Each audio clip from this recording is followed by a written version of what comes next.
Hello viewers, welcome back to PRC foundation. It's Abdullah. আজকে আমার আলোচনার টপিক হচ্ছে রবার্ট ব্রাউনিং এর একটা বিখ্যাত ড্রামাটিক মনোলগ দ্য প্যাট্রিয়ট। এই কবিতাটা জাতীয় বিশ্ববিদ্যালয়ের অনার্স ফার্স্ট ইয়ারের ইন্ট্রোডাকশন টু পোয়েট্রি এই কোর্সের মধ্যে অন্তর্ভুক্ত করা হয়েছে। প্যাট্রিয়ট নিয়ে আলোচনা করার শুরুতেই আমি রবার্ট ব্রাউনিং এর লাইফ ডিউরেশনটা মেনশন করে নিতে চাচ্ছি। রবার্ট ব্রাউনিং এর লাইফ ডিউরেশনটা হচ্ছে 1812 to 1889. Once again 1812 to 1889. তো দ্য প্যাট্রিয়ট এটা রবার্ট ব্রাউনিং এর একটা বিখ্যাত ড্রামাটিক মনোলগ। তো এই প্যাট্রিয়টকে ড্রামাটিক মনোলগ কেন বলা হয় এটা আমরা পরবর্তীতে আলোচনা করব। এখন আমরা দ্য প্যাট্রিয়ট এই পয়েমটাকে ট্রান্সলেশন এবং অ্যানালাইসিস করব। তো চলো কথা না বাড়িয়ে শুরু করা যাক। তো প্যাট্রিয়ট এই কবিতাটায় রবার্ট ব্রাউনিং একজন প্যাট্রিয়টের কথা বলেছেন। একজন প্যাট্রিয়ট, এই প্যাট্রিয়টটাই কিন্তু এই কবিতার স্পিকার। সে তার জীবনের ক্রিটিক্যাল কন্ডিশন, তার জীবনের চরম একটা বাস্তবতা নিয়ে তিনি কথা বলেছেন। তো স্টানজা ওয়ানে স্পিকারটা প্যাট্রিয়ট কি বলছে দেখো। It was roses, roses all the way, with myrtle mixed in my path like mad. The house roofs seemed to heave and sway. The church spires flamed, such flags they had a year ago on this very day. তো এখানে বলছে দেখো, it was roses, roses, শুধু গোলাপ আর গোলাপ, all the way, সমস্ত রাস্তা জুড়ে, with myrtle mixed. তো মার্টাল হচ্ছে এক ধরনের সবুজ লতা জাতীয় উদ্ভিদ, যেটাকে ডেকোরেশনের কাজে ইউজ করা হয়ে থাকে। তো এখানে তুমি একটা ইমেজ ক্রিয়েট করে নাও, একটা কল্পনা করো যে প্যাট্রিয়ট, তাকে একটা গ্র্যান্ড সেলিব্রেশন দেওয়া হচ্ছে এবং ডেকোরেট করা হয়েছে গোলাপ দিয়ে, তারপরে গোলাপের সাথে মার্টাল এগুলা মিশ্রিত করে একবারে চমৎকার একটা ডেকোরেশন করা হয়েছে। The house roofs seemed to heave and sway, বাড়ির ছাদগুলো মনে হচ্ছে আন্দোলিত হচ্ছে। The church spires flamed such flags they had. The church spires হচ্ছে অ্যাকচুয়ালি চার্চ টপ। চার্চের ওপরের দিকে যে খ্রিস্টানদের একটা সাইন থাকে, এটাকেই চার্চ স্পায়ার্স বলা হয়েছে বা চার্চ টপ। তো চার্চ টপে কি হয়েছে? দ্য চার্চ স্পায়ার্স ফ্লেমড, মনে হচ্ছে সেখানে আগুন জ্বলছে।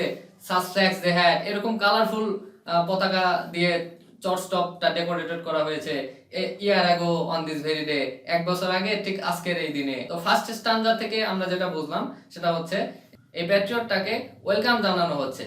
এলাকাবাসী বা দেশবাসী এই দেশপ্রেমিকটাকে একটা গ্র্যান্ড সেলিব্রেশনের মাধ্যমে ওয়েলকাম জানাচ্ছে। চারদিকে একবারে লোকে লকারণ্য এবং তারা সুন্দরভাবে রোজ এবং মার্টাল দ্বারা এবং কালারফুল ফ্ল্যাগস দ্বারা চারদিকে একবার ডেকোরেট করে ফেলেছে। তো সেকেন্ড স্টানজাতে কি বলা হয়েছে দেখো। The air broke into a mist with bells, the old walls rocked with the crowd and cries. Had I said, good fog, mere noise rebels, but give me your sun from yonder skies. They had answered, and afterward, what else? তো second স্টানজাতে বলা হচ্ছে the air broke into a mist and bells. বাতাসটা মনে হচ্ছে ঘন্টা ধ্বনিতে মুখরিত হয়ে গিয়েছে। একটা হেজি ওয়েদার, একটা ফগি ওয়েদার ক্রিয়েট হয়ে গিয়েছে। দ্য ওল্ড ওয়ালস রকড, পুরনো দেয়ালগুলো যেন কাঁপছে। উইথ ক্রাউড এন্ড ক্রাইস, জনতার ভিড়ে এবং চেঁচামেচিতে।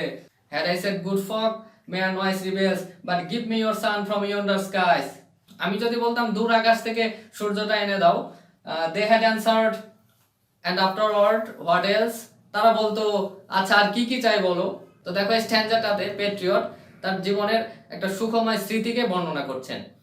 এলাকাবাসী এই দেশপ্রেমিককে, এই প্যাট্রিয়টকে নিয়ে এতই খুশি এবং এতই স্যাটিসফাইড ছিল যে প্যাট্রিয়টটা যদি বলতো যে আকাশ থেকে আমাকে সূর্যটা এনে দাও, তবে এলাকাবাসী সেটা দিতেই রাজি ছিল।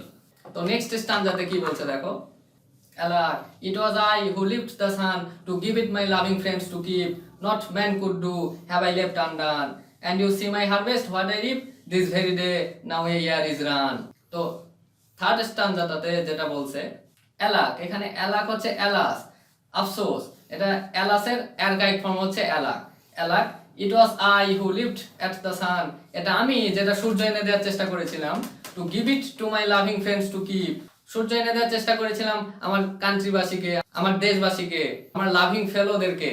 Not man could do, have I left undone, কোনো কিছুই আমি বাকি রাখিনি তাদের জন্য করতে।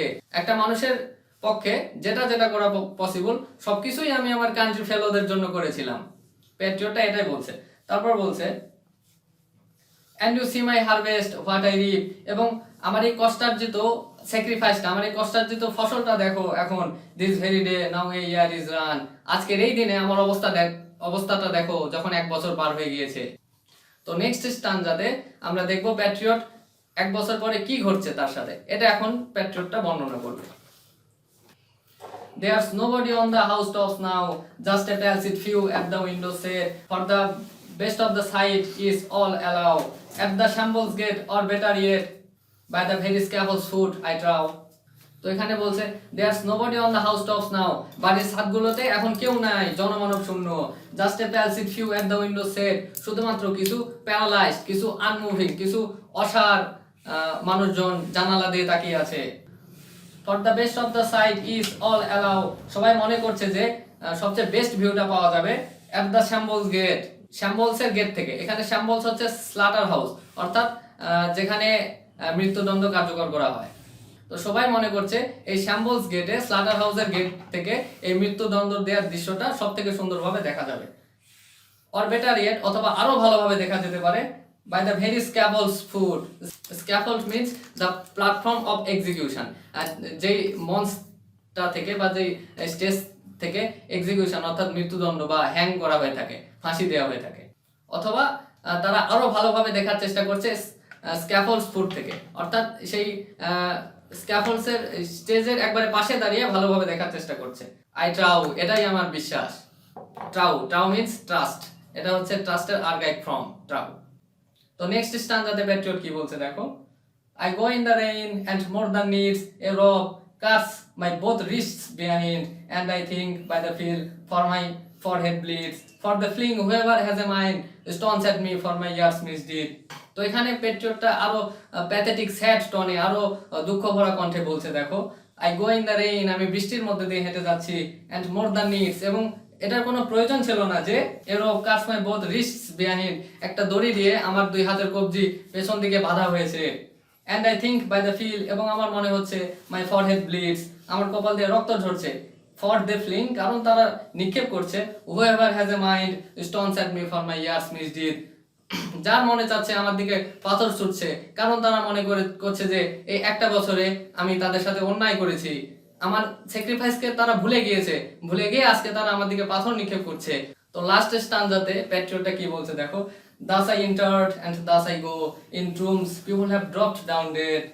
তো লাস্ট স্টানজাতে দেখো প্যাট্রিয়টটা দুঃখের সাথে হতাশ হয়ে, মানুষের এরকম নিষ্ঠুর আচরণে হতাশ হয়ে এবং গডের উপর একটা বিলিভ রেখে মিস্টিক্যালি কি বলছে দেখো, thus I entered and thus I go, আর এভাবেই আমাকে 1 বছর আগে ওয়েলকাম জানানো হয়েছিল, আর এভাবে আমাকে এখন ফেয়ারওয়েল জানানো হচ্ছে। In rooms people have dropped down dead, কখনো কখনো সুখের সময়ই মানুষের পতন ঘটে। তারপর প্যাট্রিয়ট কি বলছে দেখো, paid by the world what dost thou owe me, God might question, God হয়তো আমাকে জিজ্ঞাসা করবে, এই নিষ্ঠুর পৃথিবীটা তো তোমাকে তোমার রিওয়ার্ড দিয়েই দিল, এখন তুমি আমার কাছে কি রিওয়ার্ড আশা করো। Now instead it is God shall repay and suffer so, এই নিষ্ঠুর পৃথিবীর এই নিষ্ঠুর আচরণের পরিবর্তে এখন আমি আশা রাখি যে গডই আমাকে, ঈশ্বরই আমাকে উত্তম প্রতিদান দিবেন, এটা ভেবে আমি নিশ্চিন্ত হচ্ছি। তো এভাবে প্যাট্রিয়ট স্পিকারটা তার জীবনের একটা ভয়াবহ অভিজ্ঞতা এবং তার একটা চরম প্যাথেটিক একটা স্টোরি আমাদের কাছে বর্ণনা করলেন। তো আমরা আরেকবার একটু নোটিস করি যে এই প্যাট্রিয়টটার জীবনে আসলে কি ঘটেছিল।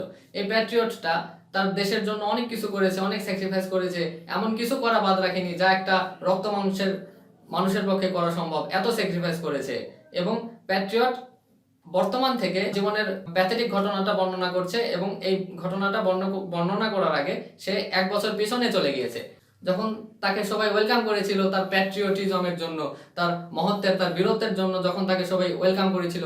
এবং এই ওয়েলকামিং সেলিব্রেশনটা ব্যাপক একটা জাঁকজমক অনুষ্ঠানের মাধ্যমে সম্পাদন করা হয়েছিল, যেখানে যখন প্যাট্রিয়ট রাস্তা দিয়ে হাঁটছিল সেখানে শুধু roses and roses all the way with myrtle mixed, সেখানে রোজ এবং মার্টাল দ্বারা খুব চমৎকারভাবে ডেকোরেট করা হয়েছিল।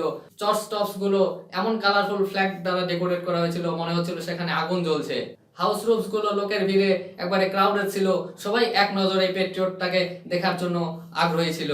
চারিদিকে ঘণ্টাধ্বনি এবং উৎসব মুখর পরিবেশ ছিল। তারপরে প্যাট্রিয়ট বর্ণনা করছেন যে আমি যদি তখন তাদেরকে বলতাম আমার জন্য আকাশ থেকে সূর্যটা এনে দাও, তবে আমার কান্ট্রি ফেলো, আমার ফেলো ম্যানরা আমার জন্য আকাশ থেকে সূর্যটাই এনে দিত এবং প্রশ্ন করতো তোমার আর কি কি চাই বলো। কিন্তু দুঃখের বিষয়, আমি তাদের জন্য সূর্য এনে দেওয়ার চেষ্টা করেছিলাম, আমি তাদের জন্য সবকিছু করেছি, কিন্তু দেখো আমার এই স্যাক্রিফাইস, আমার এই কষ্টের ফসল তারা আমাকে 1 বছর পরে আমাকে কিভাবে দিচ্ছে দেখো। তো তারপরে প্যাট্রিয়টটা তার প্রেজেন্ট সিচুয়েশনের কথা বর্ণনা করছেন, যে এখন হাউস রুফস গুলোতে আর কেউ নেই, সেগুলো সব একবারে লোকশূন্য হয়ে আছে, শুধু দু একটা অসাড় লোকজন জানালা দিয়ে তাকিয়ে আছে এবং নিষ্ঠুর, ক্ষিপ্ত এবং স্বার্থপর জনতারা পেট্রিয়ট তার মৃত্যুদণ্ড দেখার জন্য অপেক্ষা করছে। বৃষ্টি পড়ছে, বৃষ্টির মধ্যে দিয়ে পেট্রিয়ট হেঁটে যাচ্ছে এবং তাকে একটা রশি দ্বারা পেছন থেকে তার কবজি হাত বেঁধে রাখা হয়েছে। এটার কিন্তু কোনো দরকার ছিল না এবং নিষ্ঠুর জনগণ পেট্রিয়টের দিকে পাথর ছুটছে এবং পেট্রিয়ট স্পিকারের কপাল দিয়ে রক্ত ঝরছে। তো পেট্রিয়ট দুঃখ করে বলছে, দেখো 1 বছর আগে কিভাবে আমাকে ওয়েলকাম করা হয়েছিল, আর এখন আমাকে তারা মৃত্যুদণ্ড দিয়ে দিচ্ছে, এখন আমার ফেয়ারওয়েল হয়ে যাচ্ছে। 1 বছরের মধ্যেই তারা আমার সমস্ত কন্ট্রিবিউশন, আমার প্যাট্রিয়টিজম তারা ভুলে গেল। এই নিষ্ঠুর পৃথিবী কি করে আমার এই কন্ট্রিবিউশনটাকে ভুলে যেতে পারলো, তারা কি করে আমাকে এরকম ভাবে ভুল বুঝতে পারলো। শেষে আমরা দেখতে পাই যে প্যাট্রিয়ট তার নিজেকেই নিজে কনসোল করছে। সে বলছে যে গড হয়তো তাকে প্রশ্ন করবে যে এই নিষ্ঠুর পৃথিবীতেও তোমাকে তোমার প্রতিদান দিলই, এখন তুমি আমার কাছে কি প্রতিদান চাও। তো প্যাট্রিয়ট তখন গডের কাছে তার উত্তম প্রতিদানটা চেয়ে নেবে। তো এই প্যাট্রিয়টটা রবার্ট ব্রাউনিং এর একটা বিখ্যাত ড্রামাটিক মনোলগ। তো ড্রামাটিক মনোলগের ফিচারগুলো কি সেগুলো আমরা জেনে নিই। তো ড্রামাটিক মনোলগের ফিচারগুলো হচ্ছে, এখানে একটা সিঙ্গেল স্পিকার থাকবে এবং সে তার জীবনের pathetic condition, critical condition of life এটা বর্ণনা করবে সাইলেন্ট লিসেনারের সামনে। আমরা কিন্তু এই পয়েন্টটা যখন পড়ছিলাম তখন আমরা বুঝতেই পারছি যে প্যাট্রিয়ট তার জীবনের ক্রিটিক্যাল কন্ডিশন, প্যাথেটিক স্টোরি বর্ণনা করছেন এবং আমরা কিন্তু লিসেনারের কোনো ডায়লগ এই কবিতাতে খুঁজে পাই না। এবং ড্রামাটিক মনোলগের আরেকটি ফিচার হচ্ছে অ্যাব্রাপ্ট বিগিনিং। আমরা কিন্তু হঠাৎই লক্ষ্য করি যে প্যাট্রিয়টটা তার জীবনের দুঃখের একটা সিচুয়েশনে দাঁড়িয়ে হঠাৎ করে বর্ণনা করা শুরু করলো যে there are roses roses all the way, সমস্ত পথ জুড়ে গোলাপ আর গোলাপ। এই অ্যাব্রাপ্ট বিগিনিংটা কিন্তু আমরা খেয়াল করি। সুতরাং ড্রামাটিক মনোলগের যে ফিচারগুলো আছে আমরা এই প্যাট্রিয়ট এই পোয়েমে সমস্ত ফিচারই কিন্তু খুঁজে পাই। সুতরাং এটা একটা পারফেক্ট ড্রামাটিক মনোলগ। তো এই ছিল আজকের আলোচনা প্যাট্রিয়ট নিয়ে। আশা করি এই লেকচারটা তোমাদের জন্য হেল্পফুল হবে এবং অবশ্যই আমাদের প্রত্যেকটা লেকচার তোমরা যখন টেক্সট বুকটা স্টাডি করবে তার আগে আমাদের প্রত্যেকটি লেকচার তোমরা দেখে নিবে। এতে করে তোমাদের কনসেপশনটা মোটামুটি ক্লিয়ার হয়ে যাবে, তারপর তোমরা টেক্সট বুক পড়বে। এটা একটা রিকোয়েস্ট। তো আজকের লেকচারটা এই পর্যন্তই ছিল। পরবর্তীতে আবারও কোনো কবিতা নিয়ে হাজির হব। তো আমাদেরকে অবশ্যই ইন্সপাইরেশন করবে এবং কমেন্টের মাধ্যমে তোমাদের অনুভূতি জানাবে এবং সাবস্ক্রাইব করে অবশ্যই আমাদের সাথে থাকবে। আল্লাহ হাফেজ।